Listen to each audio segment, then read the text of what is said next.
Muito boa noite, amigos, amigas, que estão nos assistindo aqui pelo Facebook, Gilberto Natalini SP, ou pelo site nataline.com.br. A gente tem feito aqui algumas conversas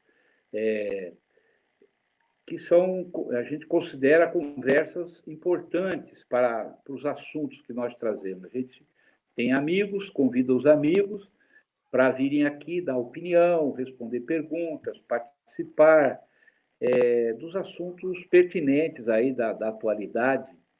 E hoje nós estamos trazendo aqui uma pessoa que é muito especial, uma pessoa conhecida, respeitada, tem respeito pelo trabalho, pela dignidade, pela produção que tem na área que se dedicou, que é a área de saúde. Ele é formado em 1978, tem toda essa trajetória desse tempo todo, na questão da saúde pública em particular, mas na saúde como um todo. E ele foi presidente da Anvisa, foi secretário municipal de Saúde de São Paulo, foi diretor do Hospital Sírio-Libanês, é professor da Faculdade de Saúde Pública e professor da Fundação Getúlio Vargas. Olha só essa quantidade de coisas, né? Boa noite, doutor Gonzalo Vecina. Boa noite, Nataline. Muito obrigado pelo convite. Você sabe que eu sou um seu admirador real. Eu gosto muito de você e lhe devo muito também. Quando fui secretário municipal de saúde, apesar de você não fazer parte da base de sustentação da prefeita Marta naquele momento, o respeito que você teve por mim foi fundamental para eu conseguir fazer alguma coisa pelos nossos cidadãos. Muito obrigado. É isso, não. Você sabe que quando a Marta assumiu o governo, eu fui para a oposição. Eu era PSDB na época, eu fui líder da oposição. Antes de você, o Eduardo Jorge foi secretário, você se lembra? Grande pessoa. Grande pessoa. Amigo nosso, amigo seu também, uma pessoa do bem, né? Nós temos uma turma boa aí, né? Que é a turma do bem, né? Vai morrer pobre, certo? E não fez falcatrua, trabalhou direito, respeitou as pessoas. Então, a cidade estava no paz, porque o Maluf... Eu lembro. Eu, como oposição, como líder da oposição, eu ajudei o Eduardo Jorge, dentro da Câmara, a tirar São Paulo do paz e municipalizar o SUS em São Paulo. Eu e o Carlos Neder, você conhece lembro o Carlos também, Neder? lembro também. Ele era PT, eu era PSDB, ele era governo, eu era oposição, nós juntamos os trapos lá e aprovamos a municipalização.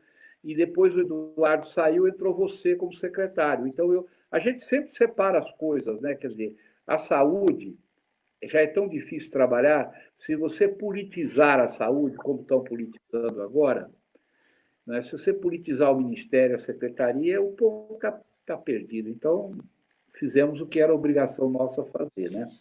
É isso aí. Mas agora você está...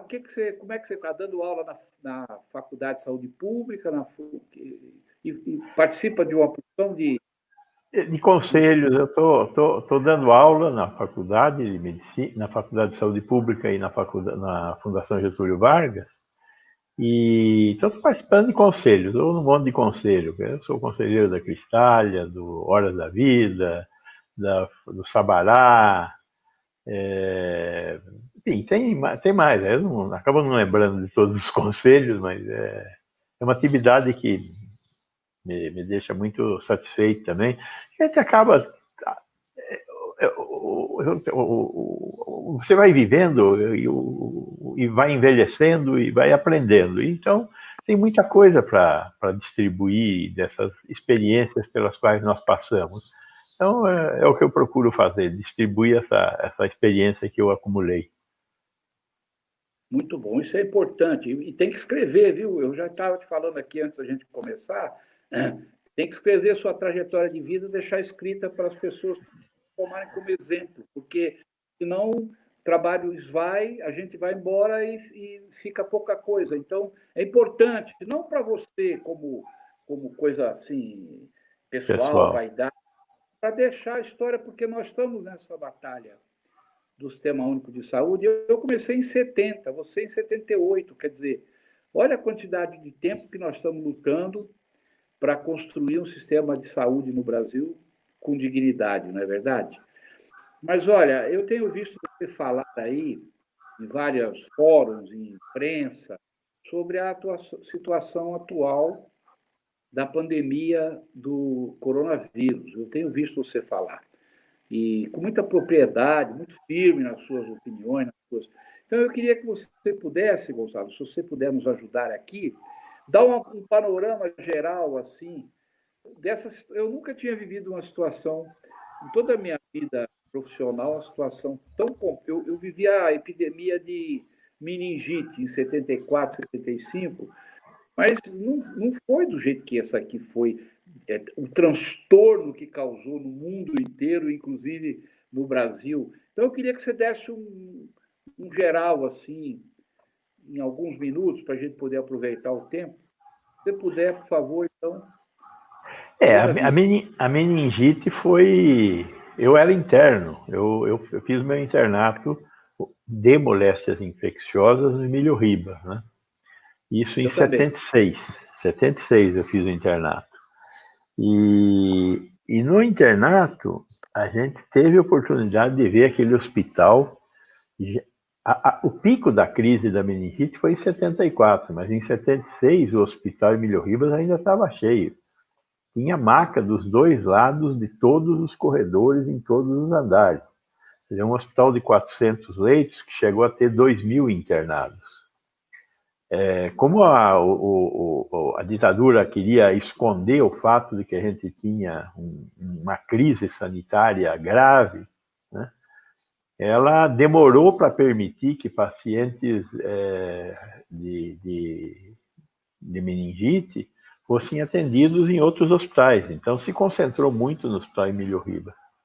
Aí, a partir daí, começou a ter unidades de internação em outros hospitais. O meu hospital mesmo é o Hospital São Vicente de Paulo, eu estudava em Jundiaí, e aí, a partir de 75, ele ganhou uma enfermaria grande, uma enfermaria nos 40 leitos, para internar os pacientes que chegavam de tudo quanto era lugar, com meningite, quadros importantes, graves, né? Então, foi uma epidemia que não teve o impacto dessa. É uma doença respiratória também, mas o R dela é um R pequenininho em relação ao R desta, né? E a taxa de transmissão desta é uma taxa de transmissão muito grande. Então, eu também nunca tinha visto uma coisa como essa na minha vida, né? Eu, como diretor do Sírio-Libanês, tive a oportunidade de passar pelo H1N1. O H1N1 deu um sustinho, né? Aquela história. E aí veio aquele... Na época tinha um remédio, que é o Celtamivir, né? Esqueci o nome comercial dele, mas aí some o remédio do mercado, todo mundo quer comprar o Celtamivir, né?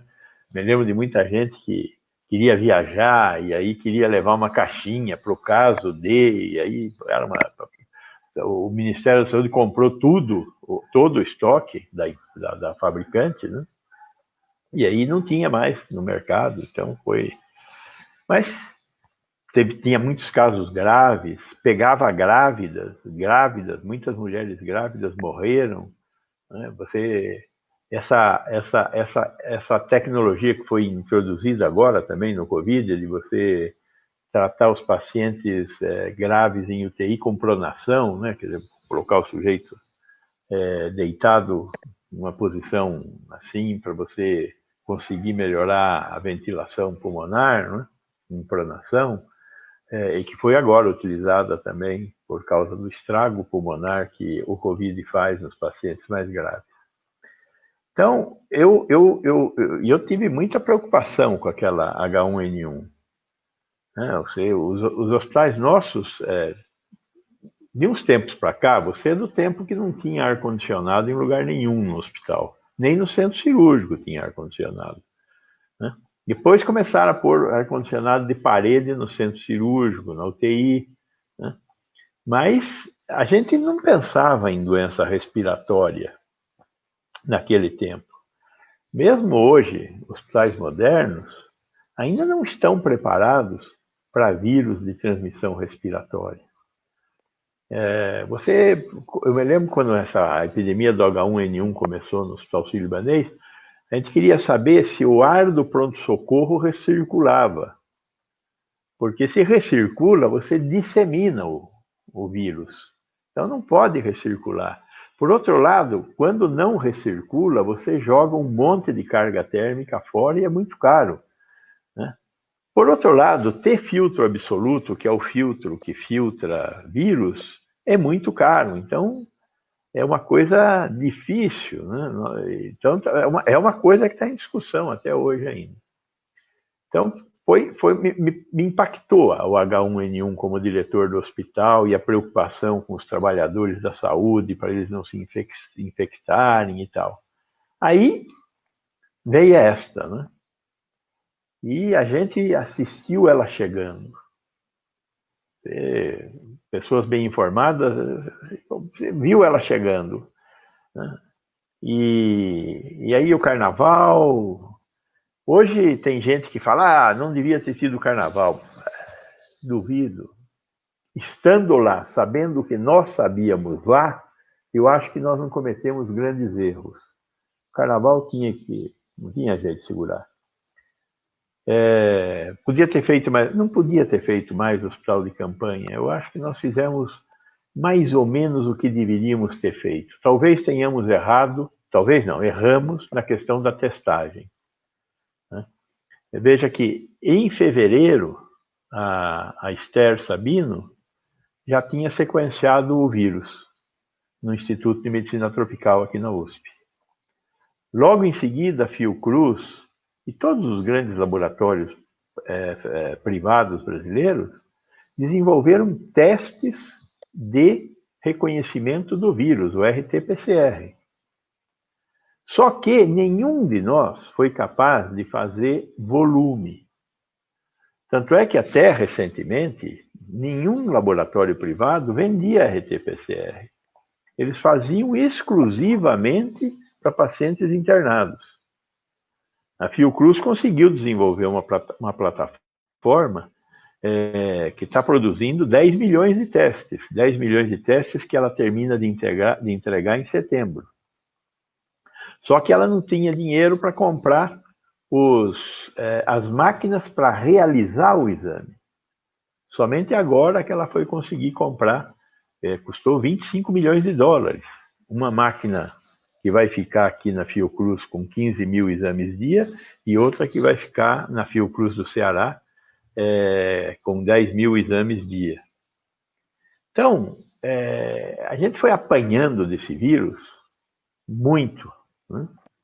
E aprendendo como é que ele funcionava. Você se lembra, quando nós começamos a epidemia lá em março, o conselho era: não use máscara. Não use máscara porque esse vírus é um vírus que se transmite pelo ar, mas como ele sai com as gotículas da nossa orofaringe, da nossa boca, elas caem e ficam na superfície.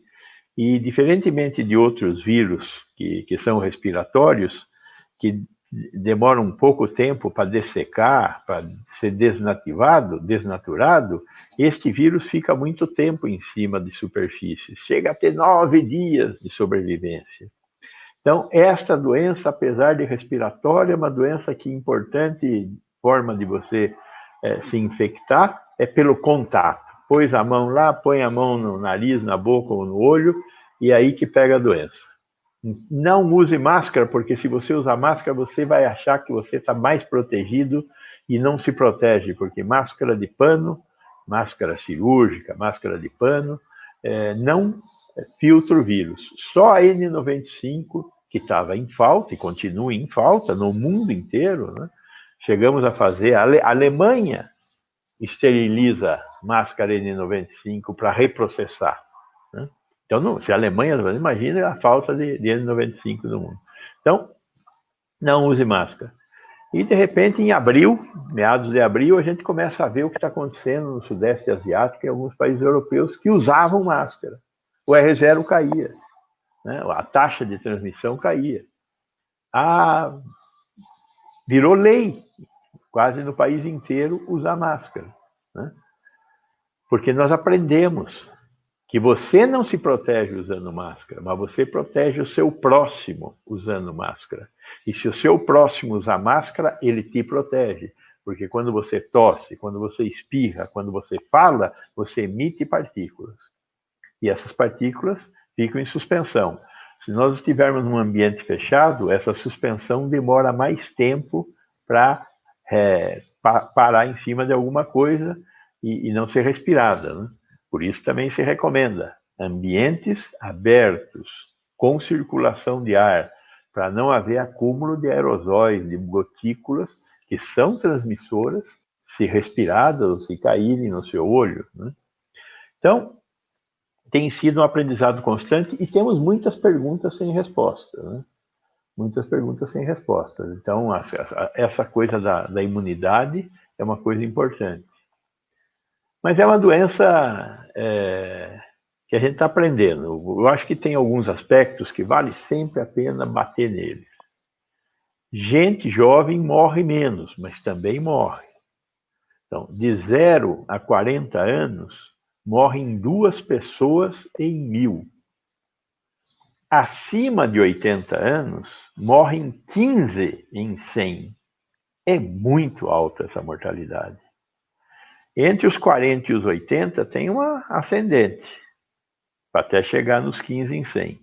Então precisamos tomar muito cuidado com os idosos e com os portadores de comorbidades, particularmente hipertensão, diabetes, câncer, asma, enfim, esse conjunto de doenças que tem uma frequência grande na população. São mais suscetíveis de morrer. Que são os chamados grupos de risco, né?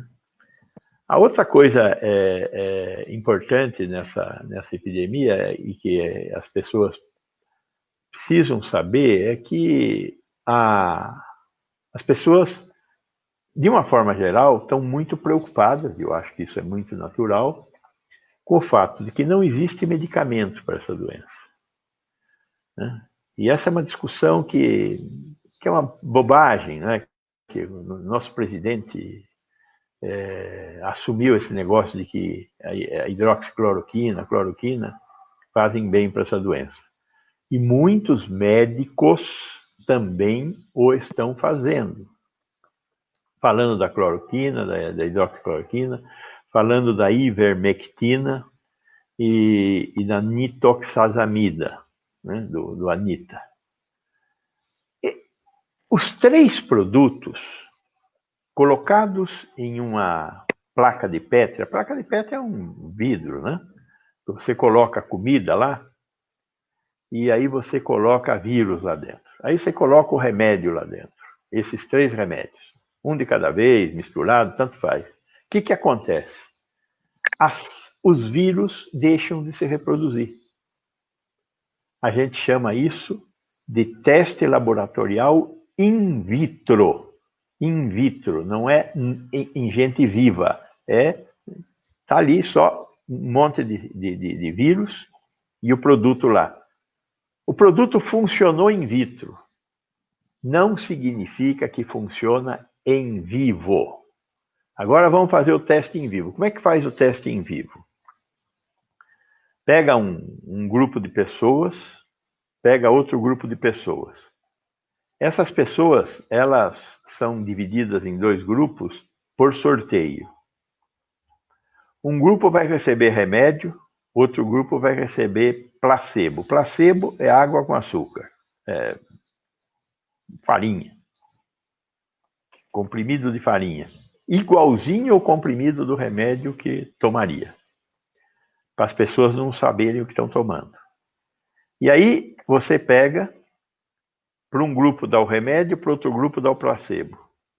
Quem toma o remédio não sabe que está tomando remédio, está cegada. Quem dá o remédio, os médicos, os profissionais de saúde, não sabem que estão dando remédio ou placebo. É o que a gente chama de um estudo randomizado, sorteado ao azar, duplo cego. Nem quem toma, nem quem dá, sabe o que está sendo dado. Esses estudos, eles são conduzidos esperando o efeito. Se de repente um dos grupos começa a ir para frente, ou seja, faz efeito, você até suspende o estudo, porque está dando certo. Ou ao contrário, pode acontecer também. Começa a matar gente, suspende o remédio. E vai ver o que aconteceu. Neste caso, os estudos duplo cego randomizados que foram conduzidos contra os 3 remédios, todos eles foram até o fim. Não houve diferença entre quem tomou e quem não tomou. Nenhum dos 3 mudou o curso da doença. Agora, esta doença tem um jeitinho diferente de aparecer. 40% das pessoas que têm a doença de forma assintomática. Não sabe que teve a doença. 40% dos que têm a doença têm uma gripezinha, como diz o presidente, né? Febre, coriza, perde a noção do cheiro, né? Fica com anosmia, como nós falamos, dor no corpo, tosse, uma gripe. Estas pessoas, no curso de uma semana e pouco, vão ficar boas. Não tem jeito. Tem 15% que vão precisar de hospital. Tem insuficiência respiratória e vão ter que tomar oxigênio pelo nariz. Boa parte deles não vão evoluir para uma situação pior. Boa parte deles vão se salvar. Só com oxigênio. E, eventualmente, um remedinho para diminuir a dor, a tosse, só. 5% vão ter que ir para UTI. Esses vão ficar mal. Vão passar 15, 20 dias internados. Numa UTI normal, a gente mais ou menos intuba 15% das pessoas. Numa UTI de Covid, a gente intuba 85% das pessoas. Por isso, respirador ficou uma coisa tão importante. E o que acontece? Os médicos recomendam dar a cloroquina o mais cedo possível. O que acontece quando você dá a cloroquina o mais cedo possível? Um monte de gente sara. Mas ia sarar de qualquer jeito. Não tem jeito. Ia sarar de qualquer jeito. Então, o que isso significa? Que os que iam sarar, saram, e quem não ia sarar, não sara. Só fica com a esperança de sarar.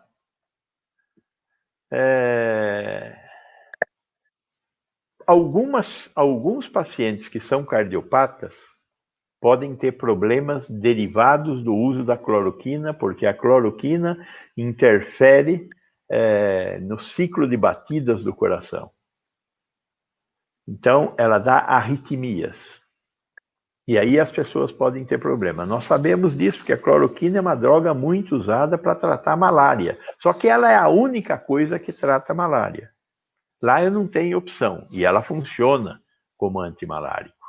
E para alguns pacientes que são cardiopatas, ela dá problema, e aí nós temos que ir mexendo, né? A malária é uma doença mais grave, tem uma mortalidade associada importante, né? E aí você tem que ver como é que faz para conseguir continuar com o tratamento contra a malária e controlando a arritmia do paciente. Então, está demonstrado que nenhum desses 3 remédios ajudam a doença de maneira nenhuma. Recentemente, se descobriu que, dados os efeitos inflamatórios da doença em pessoas, é bom, tem resultados positivos, o uso de um anti-inflamatório potente, que é a dexametasona. Então, a dexametasona, nos casos que vão para UTI, deve ser administrada.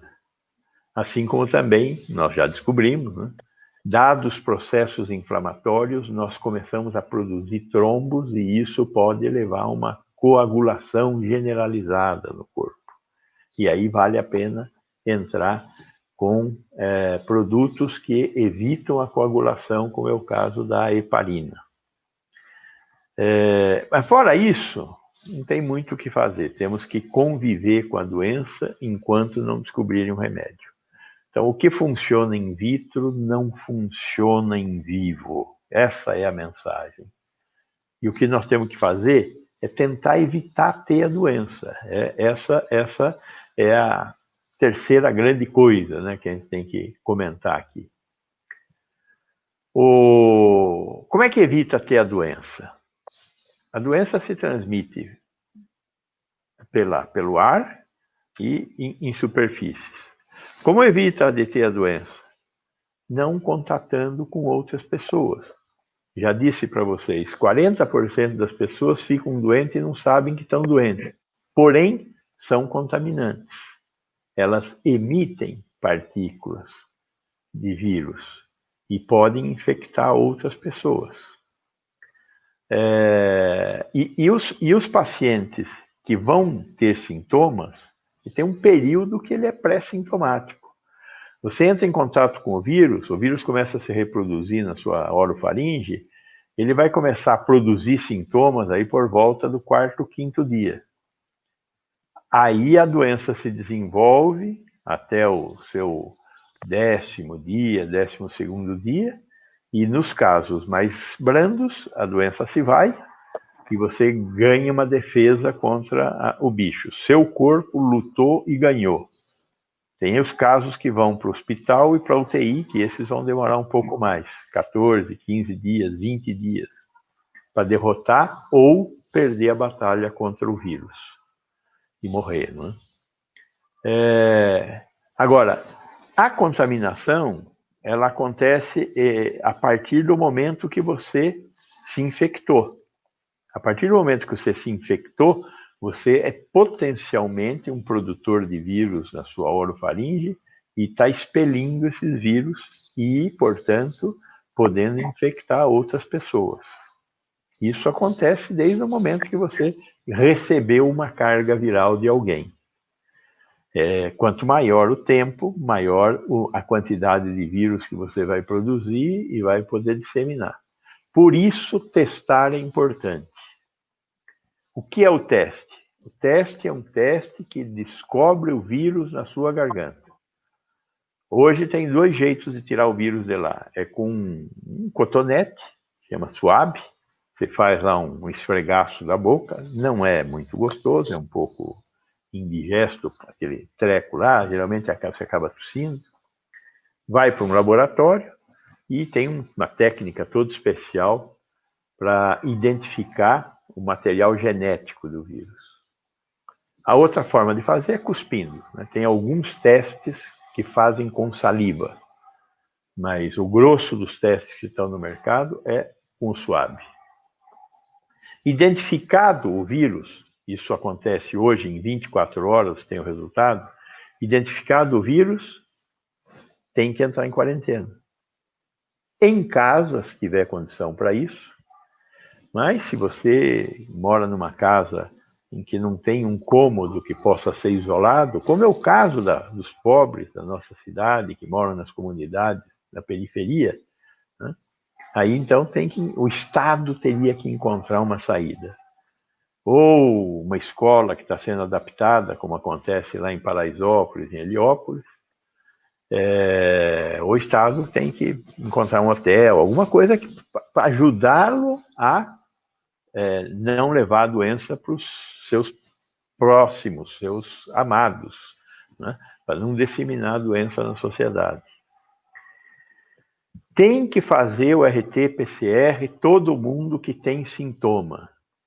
E aí, você testou positivo, tem que pegar mais 5 contatantes.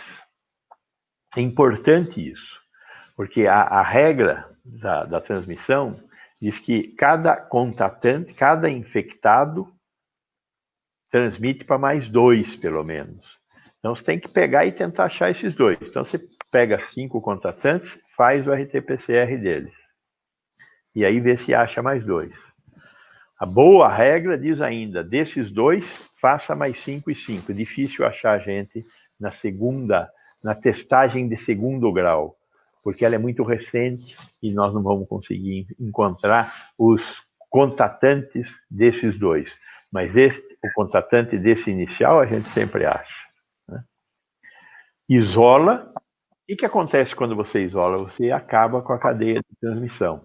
E com isso você diminui o número de novos casos. Foi assim que a Nova Zelândia fez. A Nova Zelândia acabou com a epidemia. Como? Acabando com pessoas infectadas que estavam eliminando o vírus na sociedade. É lógico, lá tem uma primeira-ministra muito bem sucedida, que fez um lockdown, parou, fechou tudo. Em 14 dias, tudo que tem que acontecer, acontece. Então, fechou, bem fechado por 14 dias, muito provavelmente você acaba com a epidemia. Aí você só tem que tomar cuidado com quem entra e com quem sai e tenta voltar. Nesses casos, para entrar ou para sair e voltar, tem que passar 14 dias fechado. Que é como esses países estão fazendo hoje. Os países que conseguiram diminuir o número de contaminantes, para você entrar, tem que ficar em quarentena 14 dias. Lógico que a Nova Zelândia tem 4 milhões de habitantes, é uma ilha, tem um primeiro-ministro, uma primeira-ministra fantástica. Né? Nós somos um imenso país, com 210 milhões de habitantes, com um presidente que acha que isso é uma gripinha, que anda sem máscara, que não dá bola, que acha que cloroquina é melhor que benzer. Então, nós temos muitas diferenças. E pior, nós somos o país mais desigual que essa epidemia atingiu. Os Estados Unidos, que é um país rico, lá, preto morreu mais do que as outras raças. Preto morreu mais. Por quê? Porque é preto. Porque é pobre. Lá também é pobre. Então, no Bronx, no Brooklyn, a epidemia matou proporcionalmente mais os negros do que os outros. Não só os pretos, também os pardos. Mas os pretos são preferencialmente mais abatidos. Aqui em São Paulo está a mesma coisa. Nós estamos numa briga danada, inclusive para que os dados dos atestados de óbitos saiam com cor, para que nós possamos diferenciar as pessoas pobres que estão morrendo. Porque esta epidemia está matando mais pobre. Por que mata mais pobre? Porque eles têm mais fome, porque eles têm uma habitação pior, porque na periferia não tem água tratada todo dia, a Sabesp não leva água tratada todo dia, a cada 2, 3 dias que chega a água. Então não tem como lavar a mão, como ter a higiene, o álcool gel é caro. Então, este vírus gosta mais de pobres. Né? Então, nós temos que evitar o contágio e identificar quem se contagiou. O outro teste que tem aí, esse que está fazendo em farmácia, chamado teste rápido, serve para quê? Para este momento da epidemia, não serve. Né? Ele diz quem já teve a doença. Nós queremos saber quem vai ter a doença. Por isso tem que fazer o RT-PCR. Quem vai ter a doença é que interessa do ponto de vista de saúde pública. Quem já teve, não interessa para a saúde pública neste momento. Talvez mais à frente, a gente já começou a fazer pesquisas para saber quem já teve.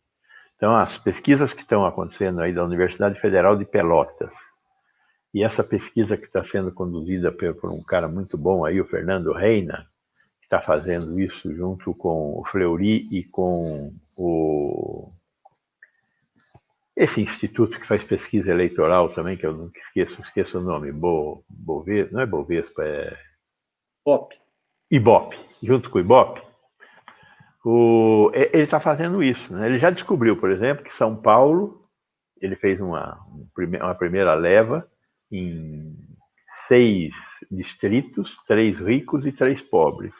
Descobriu que 5% da população da cidade tinha tido a doença.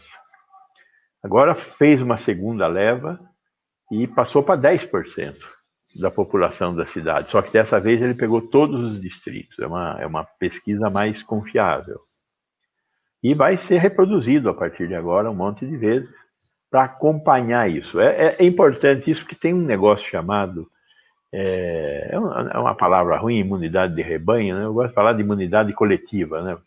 Rebanho não tem nada a ver, mas quando a gente atinge 60%, 70% da população que já teve a doença, o vírus não encontra mais como achar esses 30% que estão faltando. Ele para de circular. Por isso é chamado de imunidade de rebanho, imunidade coletiva, né? É um outro jeito de acabar a epidemia.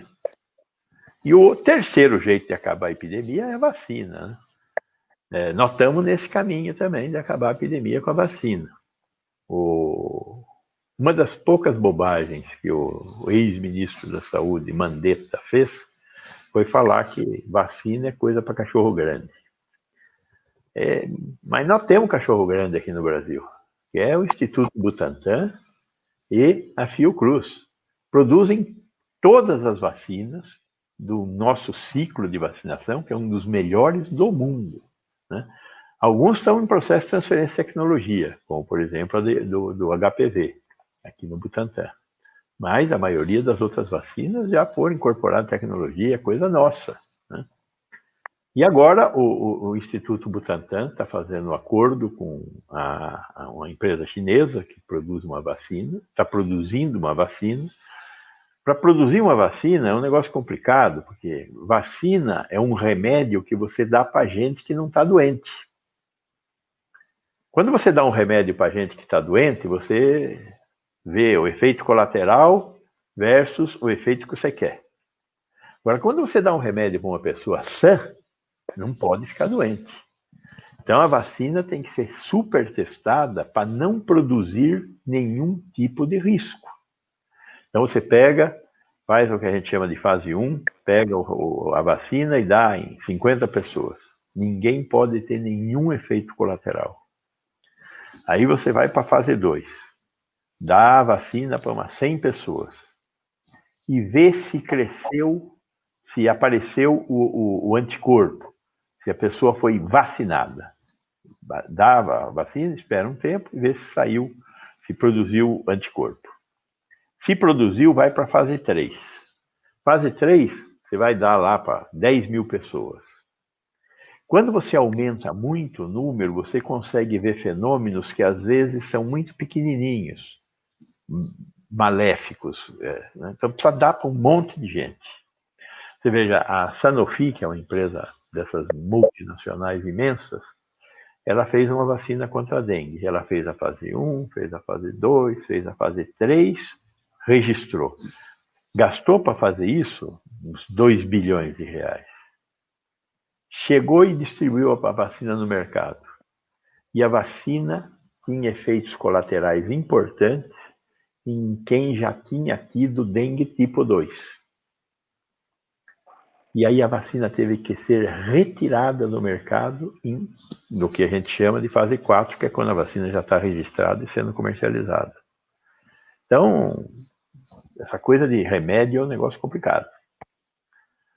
A Fiocruz está trabalhando com a vacina inglesa, feita pela Universidade de Oxford, que está sendo testada por uma dessas grandes farmacêuticas aí, que é a AstraZeneca. Então, a Fiocruz fez um acordo, que inclusive já foi assinado do Ministério da Saúde. E o acordo da Fiocruz inclui a compra antecipada de 30 milhões de dólares. Os Estados Unidos, nós não sabemos se a vacina funciona ainda. A vacina está em teste. Vai demorar até outubro, novembro para fazer os testes e saber se a vacina funciona ou não. Mas os Estados Unidos já comprou 400 milhões de doses. Nós estamos comprando 30 milhões de doses. Veja bem, olha o ciclo que acontece agora. Testar a vacina demora 4 meses. Construir uma fábrica demora 6 meses. Construir um lote, produzir um lote de medicamento, 4 meses. 6 mais 4, 10, mais 4, 14 meses. Em 4 meses que nós passamos aqui, morreram 50 mil brasileiros dessa doença. Vai morrer mais quanto até lá? Mais 50, 100, mais 150 mil brasileiros? Então vamos comprar 30 milhões de doses, mesmo sabendo se a vacina funciona ou não. Se a vacina funciona, nós vamos receber essa vacina. A AstraZeneca, ela está fazendo os testes e está construindo a fábrica. E antes de terminar os testes, ela já vai estar produzindo a vacina. Ela já pode produzir, porque só o que os Estados Unidos compraram já paga a produção. E nós, os 30 milhõezinhos, tem um monte de países que compraram parte da produção futura. E querem receber assim que os testes derem positivo, se derem positivo. De formas a diminuir o número de mortos que a gente vamos ter para frente. A mesma estratégia o Butantan deverá fazer aqui. Deverá construir uma fábrica, deverá iniciar a produção antes de terminarem os testes. Tudo isso significa a probabilidade de jogar fora alguma coisa em torno de 1,5 bilhão a 2 bilhões de reais em troca de vidas. Este não é um problema econômico, este é um problema sanitário. Nós temos que olhar para ele como um problema sanitário. Sim, nós temos que tomar cuidado com a economia. Porém, enquanto a epidemia estiver aí ciclando, nós temos que distribuir dinheiro para os pobres não terem que ir para a rua e se contaminarem para buscar comida. Temos que distribuir comida na periferia. Este é o papel do Estado. Distribuir dinheiro e comida. Para as pessoas comprarem coisa para lavar a mão e para as pessoas terem acesso à comida. Não passarem fome. Não terem que sair na rua para pegar comida. E apostar na possibilidade de ter uma vacina. Este é o caminho que nós temos que andar. E estão andando, apesar do governo federal. Os estados estão conversando. Os secretários estaduais de saúde e os secretários municipais de saúde, o CONAS e o CONASEMES, né? Conselho Nacional de Secretários Estaduais de Saúde e Conselho Nacional de Secretários Municipais de Saúde, estão intimamente trabalhando. Estão substituindo a ausência de governo federal.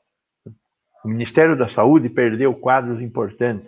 Tem 25 militares dentro do Ministério. Os militares não são ruins. Pazuello é uma pessoa simpática, legal, só que ele não é da saúde, ele não sabe fazer saúde.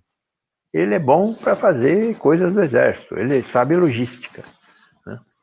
Então, estamos perdendo gente importante lá no Ministério, gente que tem 20, 30 anos de atividades dentro do Ministério.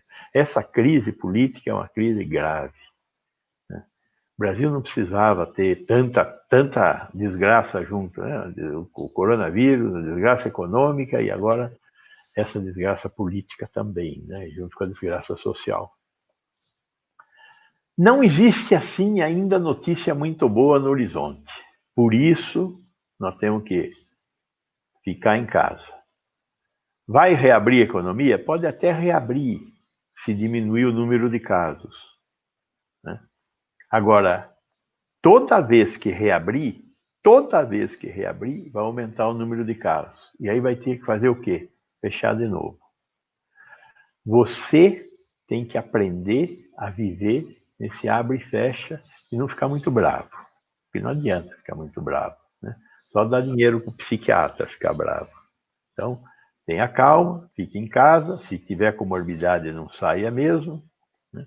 E vamos ver se a gente consegue atravessar essa crise de uma maneira mais civilizada. Isso é um arranjo geral, acho que, não sei se você acha que tem alguma coisa que valia a pena fazer um reforço, mas... Não, eu acho que você foi absolutamente didático. Eu estou vendo os comentários aqui que estão vindo do Facebook, as pessoas estão gostando muito. Você deu Bom, uma aula, foi a melhor, né? Quanto foi? 40 minutos você falou, e você falou com uma propriedade impressionante. Impressionante, impressionante. Se você for me cobrar essa aula, eu vou ter que vender tudo que eu tenho para uma aula muito. Nataline, é do conhecimento que nós vamos tirar a defesa que nós temos que tirar para atravessar essa crise. O conhecimento é fundamental. Eu tenho feito o possível para não faltar em nenhum convite desses, porque eu acho que as pessoas têm que saber, as pessoas não estão sabendo. Médico não está sabendo, Natalina. Médico olha para esse remédio e faz essa bobagem, não faz por maldade. As pessoas não fazem por maldade, elas querem acertar. Gente boa, gente que a gente conhece há tanto tempo, de repente sai com uma coisa dessa, quer dizer, o desespero é tão grande, né, com os colegas nossos, né? E você falou um negócio sério, que o nosso país, o governo, o presidente da República e o governo dele, eles, durante o tempo inteiro, eles estão jogando contra, eles estão jogando contra.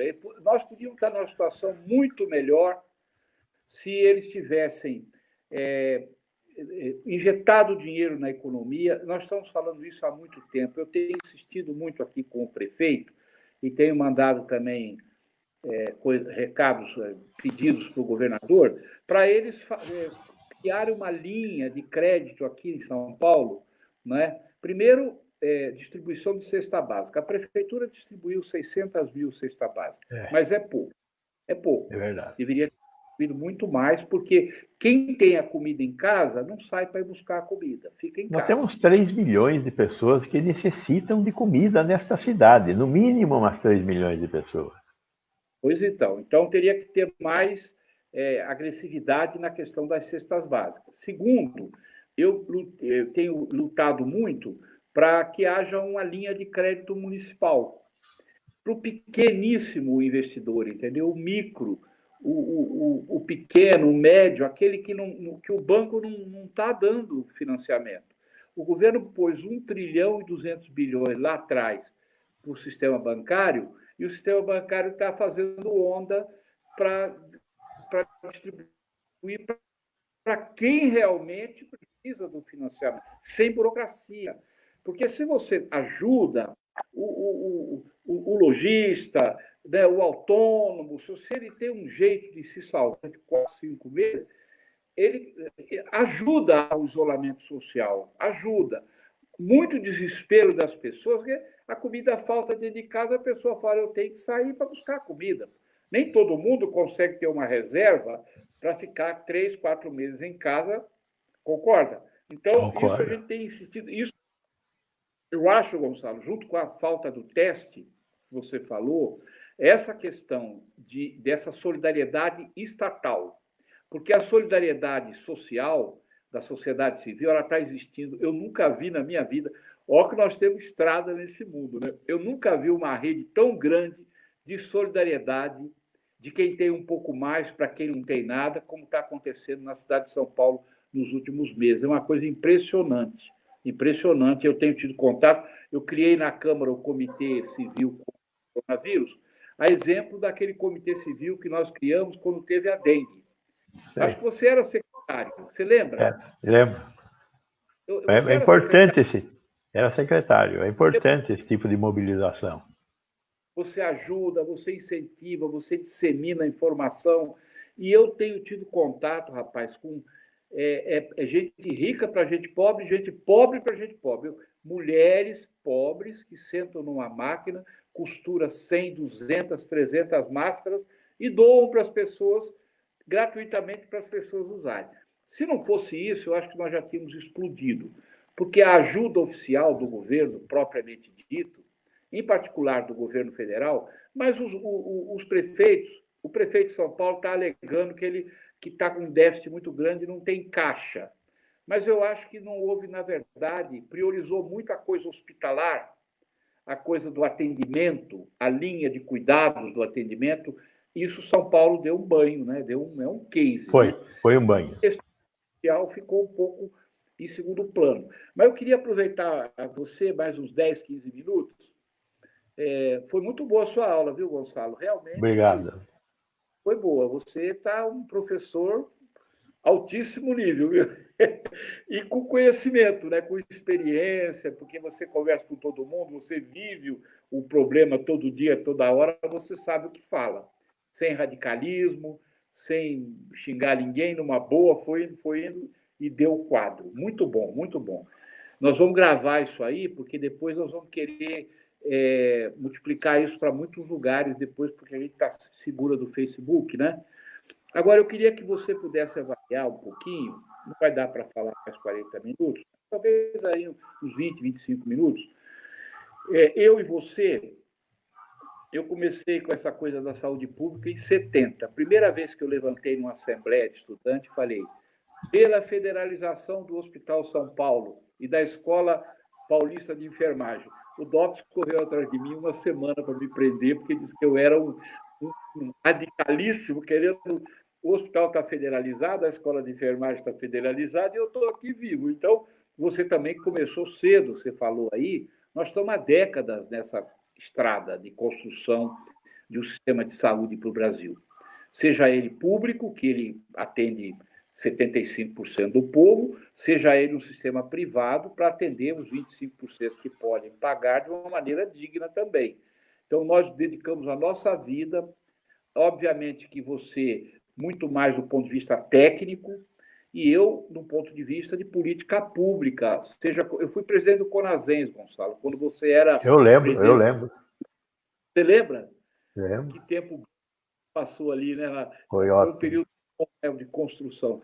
Eu queria que você falasse um pouquinho qual é a sua visão, porque o SUS é o último que fala e o primeiro que apanha. Eu nunca vi tanta injustiça com um sistema que é tão espremido, mal financiado, mal gerido, que atende, que vacina, que opera, que faz parto. Como é que você está vendo a importância e a performance do Sistema Único de Saúde brasileiro diante desse bicho aí que é confuso, que está mexendo com a nossa vida, etc. Como é que você está vendo? Como é que o SUS reagiu à pandemia? O que seria de nós se o SUS não tivesse estruturado e não tivesse entrado na questão como entrou? Eu gostaria de ouvir, talvez uns 20 minutos, acho que dá para você fazer um resumo aí da história. Palavras. Nataline, não estamos sós nessa história. O mundo civilizado, desde a crise econômica dos anos 2008, 2009, aquela quebra lá daquele cara lá nos Estados Unidos que levou dinheiro de um monte de gente, o mundo vem tentando construir equilíbrio fiscal, diminuindo gastos públicos, e onde é mais fácil de diminuir gasto público é na saúde. Existem certas funções em que as pessoas são muito estressadas. Se você tentar tirar dinheiro da educação, se aqui no Brasil você falar que não vai ter mais educação primária pública, você vai ser linchado. Que é importante para as pessoas a educação primária. Agora, a saúde não é um negócio assim tão importante. Aqui no Brasil, os brasileiros não tinham a consciência de ter um sistema público que funcionasse, que fosse para todo mundo, equitativo, gratuito. Nós não tínhamos essa noção. Eu sabíamos, mas o povo não sabia. Na Europa, também não. Aí, quando o primeiro-ministro inglês é um cara importantíssimo. Ele vai e pega a doença grave, porque ele é uma pessoa de idade, e é onde ele se interna? Num hospital público. Tem medicina privada na Inglaterra, 5% da medicina é privada na Inglaterra. Ele se internou num hospital público, tratou-se, curou-se e foi-se embora, agradecendo. A Europa a Espanha, a Itália, a Inglaterra, a França, descobriram que estão sacrificando no altar do Deus mercado os seus respectivos sistemas de saúde. Tem que ter equilíbrio fiscal? Claro, ninguém pode gastar mais do que ganha, mas não à custa de políticas públicas que constroem bem-estar social. Tem que encontrar um jeito de fazer isso de outro jeito. Na Europa, descobriram isso e já começa a discussão de o que fazer no pós-epidemia. Na Itália, na Espanha, essa discussão está acontecendo hoje. Nós aqui no Brasil temos que também acordar para essa discussão. No pós-epidemia. Veja bem, nos últimos 3, 4 anos, do fim do governo Dilma para cá, o Ministério da Saúde perdeu 30 bilhões de reais. 30 bilhões de reais. O ano que vem, nós já... a Lei de Diretrizes Orçamentárias que foi mandada para o Congresso, ela já indica que o SUS vai deixar de receber algo em torno de outros 30 bilhões de reais, agora concentrados em um único ano. Não dá para fazer milagre. O SUS gasta 50% do dinheiro federal, 25% dos estados, 25% dos municípios. O SUS está gastando alguma coisa em torno de R$1.000 per capita ano. O orçamento do Ministério da Saúde, das secretarias estaduais e municipais, dá alguma coisa em torno de 240 bilhões de reais para 210 milhões de brasileiros. A medicina privada, que é criticada, este ano vai gastar 200 bilhões de reais para tratar de 48 milhões de brasileiros. Está gastando R$4 per capita. Não dá. Quem diz que o SUS não é subfinanciado é um cínico, hipócrita, sem vergonha ou um ignorante. Temos muitos dessa raça hoje soltas no país. Então, falta dinheiro. E temos que tomar cuidado para que não falte o ano que vem. Você errou quando você falou sobre o SUS. O SUS não atende 75% dos brasileiros. 95% dos transplantes feitos no Brasil são feitos no SUS. Apesar de ele atender, do sistema privado, atender 25% da população. Mas 95% dos transplantes são feitos no SUS. Ou seja, a gente de lá faz transplante aqui. O Brasil tem 140 mil pessoas em hemodiálise. São pessoas que têm falência nos rins. E para limpar o sangue, tirar as toxinas do sangue, os metabólitos do sangue, tem que fazer hemodiálise. 3 vezes por semana, senta, fica 4 horas do lado de uma máquina, trocando sangue. São 140 mil pessoas. 5% no máximo das pessoas que fazem hemodiálise fazem no setor privado. O resto é tudo no SUS. Todo paciente que sai de um transplante, inclusive os 5% de lá, tem que tomar um remédio o resto da vida para não perder o transplante. Né?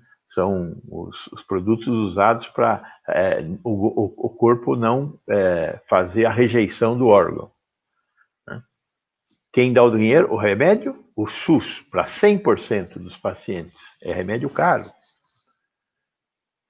Medicamento de alto custo para doenças raras, para tratamento de alguns cânceres, para doenças metabólicas, para lúpus, artrite, um monte dessas coisas, 10 bilhões de reais por ano do SUS. No Brasil, nós temos 8 mil hemofílicos. São homens, é uma doença masculina, só está em homem, que quando se fere ou tem um sangramento, não para, não consegue coagular. Precisa tomar um remédio todo mês, fator 8, fator 9. Se gasta mais ou menos alguma coisa em torno de 200 milhões de dólares, quase 1 bilhão de reais por ano, com fator 8, fator 9. É o SUS que paga. Normalmente, esses pacientes não são muito pobres, porque as crianças pobres, infelizmente, o diagnóstico de que elas têm hemofilia é tardio. E elas acabam morrendo antes. Então, gente um pouco mais... boa parte deles tem plano de saúde. Eu não estou fazendo nenhuma crítica, eu só estou fazendo uma constatação para dizer que o SUS atende a todos. O programa de imunização ampliado do Brasil protege a população inteira. Mesmo os ricos que tomam vacina em boutique são protegidos pelo estado de vacinação do rebanho, que é o SUS que patrocina. A AIDS.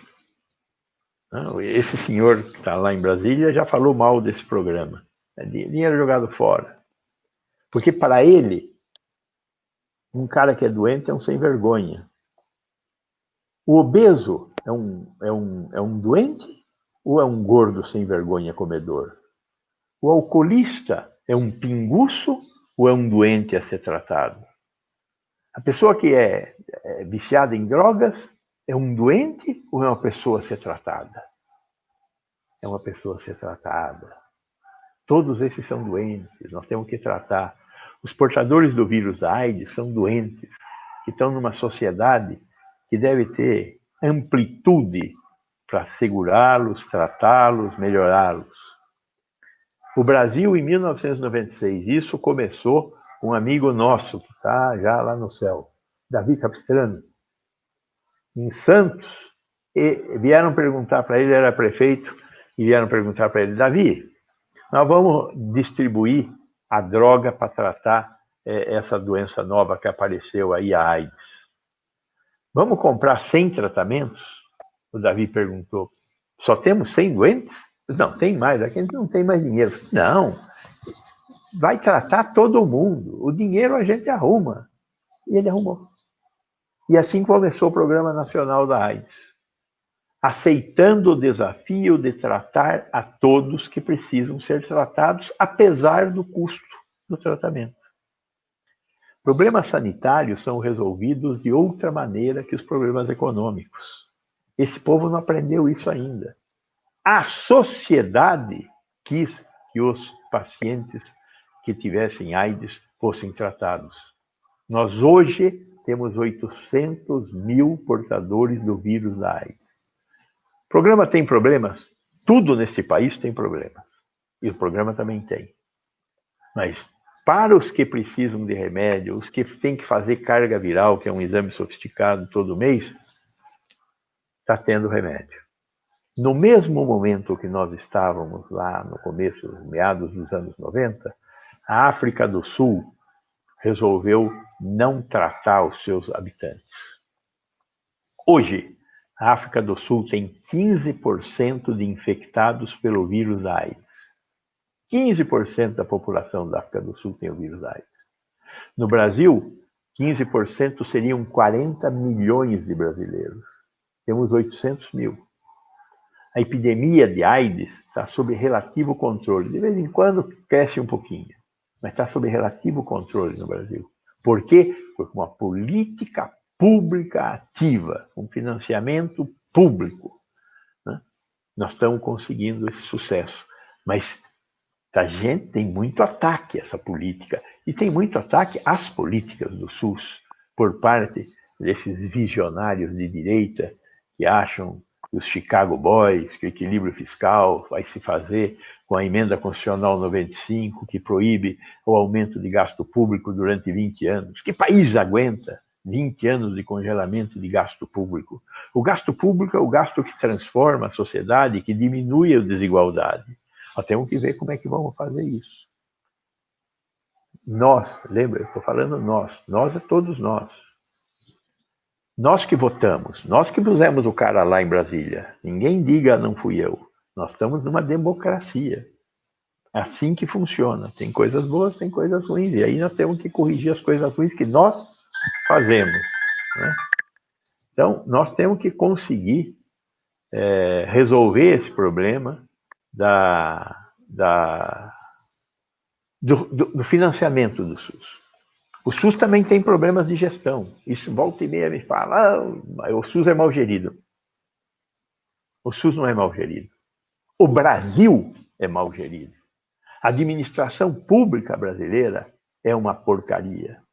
A administração pública brasileira está parada na década de 60, antes da existência da web, antes da existência do computador. Nós somos brutalmente ineficientes na administração pública. Tem que fazer uma reforma administrativa para colocar a gestão das coisas públicas no tempo em que a gestão está hoje. Nós temos um problema de gestão. Nós demoramos 1 ano para fazer um concurso público, nós demoramos 90 dias para comprar. Não, a desculpa da isonomia, no caso das licitações e no caso dos concursos públicos, não pode ser suficiente para fazer você contratar em 1 ano, comprar em 90 dias. O estoque do Hospital das Clínicas, que é um hospital bem gerido, é um estoque de 90 dias.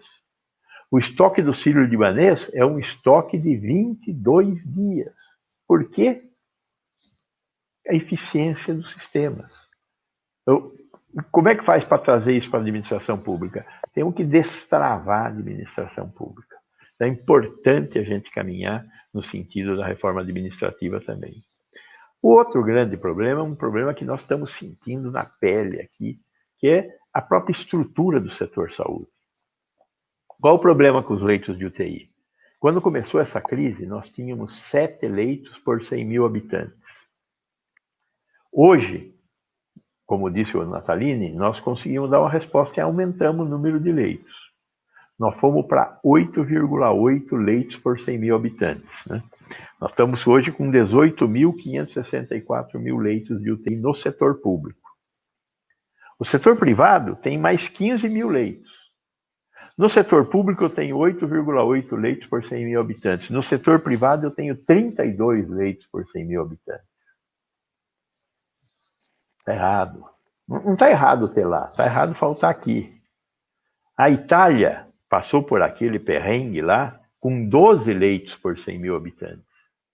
A Alemanha só escapou disso tudo porque ela tem 35 leitos por 100 mil habitantes. Nós temos que fazer o SUS chegar pelo menos a 20 leitos por 100 mil habitantes. Nós vamos ter que revisitar a estrutura do SUS. A atenção primária, um belíssimo de um programa, estratégia da saúde e da família ganhadora, mas a estratégia está parada, porque não tem equipamento de proteção individual para os agentes comunitários de saúde. Como é que eles vão entrar na casa das pessoas sem máscara, sem o face shield, sem álcool gel para limpar a mão, sem um segundo uniforme para poder lavar o uniforme que entrou nos lugares em que provavelmente havia uma probabilidade de infeccionar, de transmissão de infecção? Então, o SUS é um imenso sucesso, mas nós temos que tomar conta do SUS. Temos que tentar resolver a questão do financiamento, a questão da gestão, a questão do arranjo assistencial. Precisamos mexer na rede e precisamos integrar as redes. Muita gente, eu comecei a falar de fila única, muita gente não entende o que é fila única. Eu não quero pegar os leitos do setor privado e colocar na fila pública. Eu quero até, se houver uma situação de calamidade e que nós colapsamos a rede pública, sim, tem uma lei, a Lei 13.979, de fevereiro deste ano, editada pelo Congresso, a Lei da Emergência Sanitária. Está escrita lá, o dirigente deve requisitar, não é pedir, implorar, comprar, né? É requisitar os leitos do setor privado para que brasileiros não morram. Então, mas isso é uma coisa. O que eu quero falar é que, na cidade de São Paulo, tem 18 hospitais municipais, 20 hospitais estaduais. Tem uma fila e outra fila. Uma fila é do CROSS, outra fila é do SIGA. Aqui falta leito de UTI, aqui pode ser que não falte, mas um não sabe do outro, porque não tem a fila única. Ah, PT e PSDB não conversam. Eu sei, eu vivi isso. Agora, está tudo no mesmo partido, por que não conversa? O problema todo é dizer quem vai gerenciar a rede. Porque o problema tem mais um pequeno complicador. 15% das internações que ocorrem no município de São Paulo são de não paulistanos. 70% da quimioterapia antineoplásica realizada na cidade de São Paulo são de não paulistanos. De onde eles vêm? Da Grande São Paulo. Então, na verdade, não tem o sistema de saúde do município de São Paulo, tem o sistema de saúde dos 39 municípios que compõem a Grande São Paulo, com 19 milhões de paulistanos, de paulistas. Para isso que nós temos que olhar. Para isso nós temos que organizar uma fila única. Diadema tem hospital, Santo André tem hospital, São Bernardo tem hospital, São Caetano tem hospital municipal, fora os hospitais do estado que estão aí. A Diadema tem um belíssimo de um ambulatório, um quarteirão da saúde lá, do município. Só atende munícipe? Provavelmente não. Tem uma parte que é gente que invade Diadema, assim como invade em São Paulo. Então tem que pôr tudo isso, a oferta de serviços de saúde da Grande São Paulo tem que pôr em um único pacote e criar uma fila única. Aí nós vamos saber o que falta, porque hoje nós não sabemos o que falta. Você marca as consultas no estado e marca a consulta no município, daqui a 6 meses. As pessoas arrumam um jeito de arrumar uma consulta antes. Não pode marcar consulta há 6 meses, tem que marcar consulta há 1 mês, no máximo. Para isso, nós temos que ter uma melhor noção do que é oferta e do que é demanda. E para isso, nós temos que organizar uma fila única. Este não é um problema de São Paulo, é um problema do Brasil. Nenhum estado do país, nenhuma cidade do país tem fila única. Embora nós sanitaristas venhamos falando dessa história de fila única, desde quando o SUS nasceu. A previsão na Lei 8080 existe, mas nunca houve coragem dos políticos de organizar a fila única. Você pega todos os recursos da Grande São Paulo e quem é que vai comandar esses recursos? Quem é que vai dizer quem entra? Tem que criar um sistema de governança, onde todos os prefeitos e o governador dessa macro-região digam como é que vai ser organizada a fila, como é que vão ser ocupados os leitos, as consultas, os exames. Isso tem que acontecer aqui, tem que acontecer na Baixada Santista, tem que acontecer em Campinas, tem que acontecer em Sorocaba, tem que acontecer em Ribeirão Preto, tem que acontecer nas manchas populacionais que nós temos no estado de São Paulo e nas manchas populacionais que nós temos no Brasil. Esse é um problema do SUS. A Constituição de 88, generosíssima, é uma Constituição de base municipal. O Brasil tem 5.570 municípios. O maior município é São Paulo, nós sabemos. O menor município chama-se Serra da Saudade, fica em Minas Gerais. Tem 781 habitantes. Não é um município. É um, sei lá o quê. É uma manchinha. Não dá para pôr uma equipe de saúde da família lá em Serra da Saudade. 68% dos municípios, ou seja, 3.670 municípios, tem menos de 20 mil habitantes. Não tem bairro em São Paulo com 20 mil habitantes. Então, o que pode ter de saúde num município de 20 mil habitantes? 4, 5 equipes de saúde da família. Ponto. Tem que ter uma UPA? Depende da rede viária, não tem que ter UPA. Né? Você tem que ter transporte, você tem que ter capacidade do setor público criar situações para você concentrar atendimento. Temos que criar regiões mais inteligentes de saúde. Senão não vai ter jeito de fazer um SUS melhor, como os ingleses têm lá o seu National Health Service. Esse caminho é um caminho que nós temos que construir ainda. Mas para isso temos, primeiro, que saber. Essa história da fila única me surpreendeu como as pessoas não sabem da importância desse negócio da fila única. É impressionante. Então nós temos que aprender, entender, para querer. Quem não sabe, não quer. Então temos que saber para querer.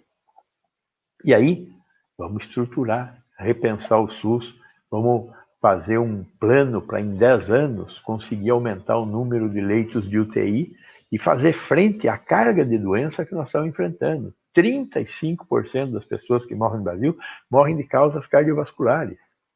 20% morrem de câncer.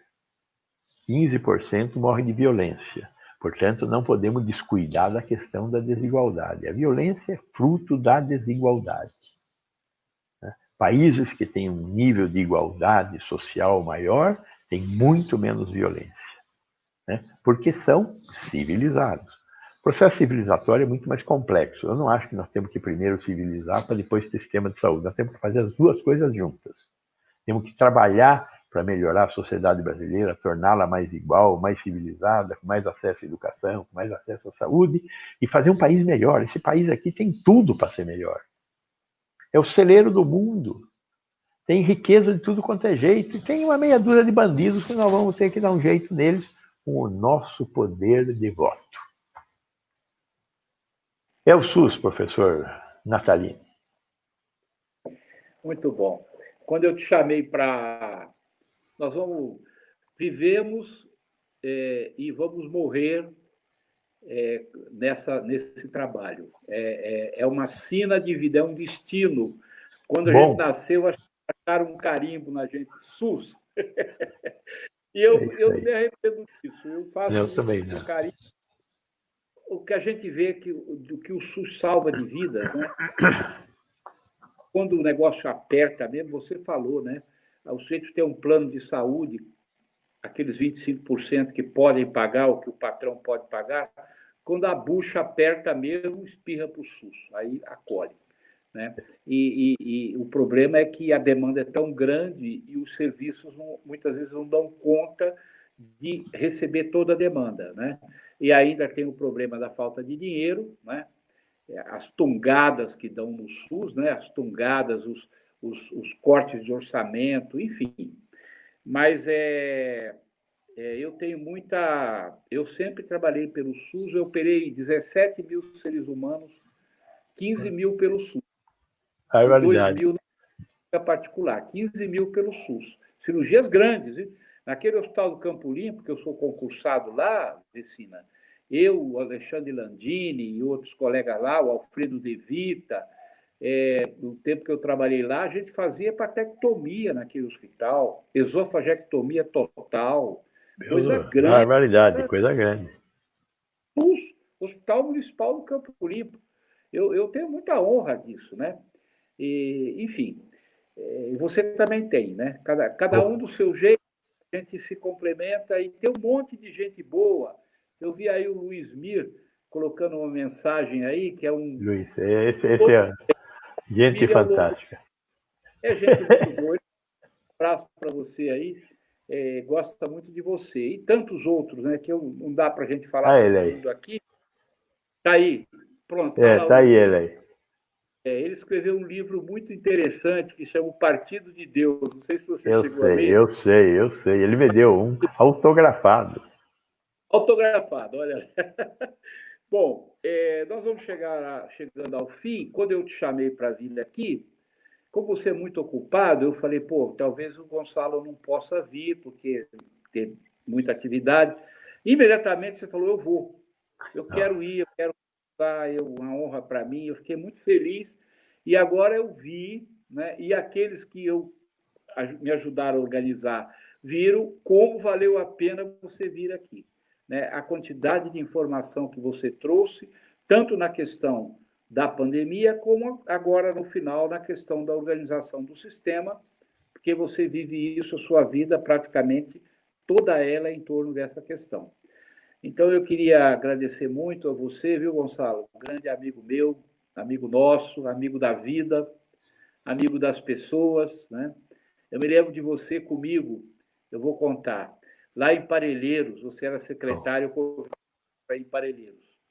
E aí, o povo muito revoltado, você pegou lá a situação, o pasto estava se desfazendo, aquela revolta e tal, e aí uma mulher levantou, muito revoltada, muito indignada, e levantou e fez uma fala forte assim para cima de você, como se você fosse o culpado pela situação que ele vivia.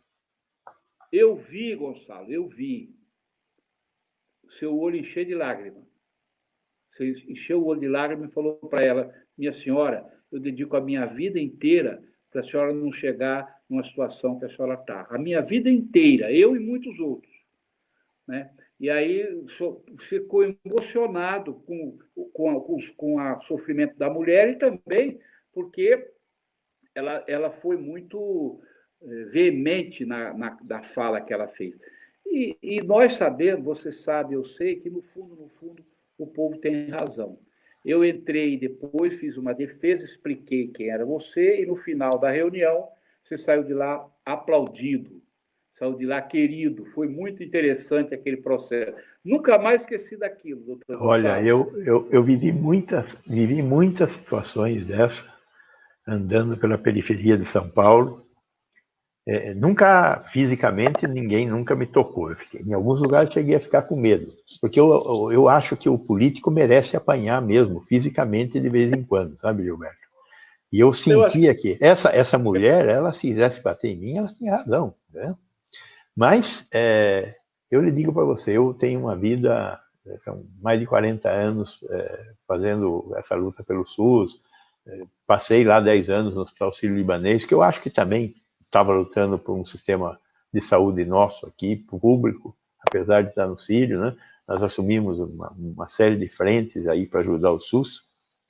O emprego mais fantástico que eu tive foi de secretário municipal de saúde. É onde eu consegui entregar algo para a sociedade, de fato, sabe?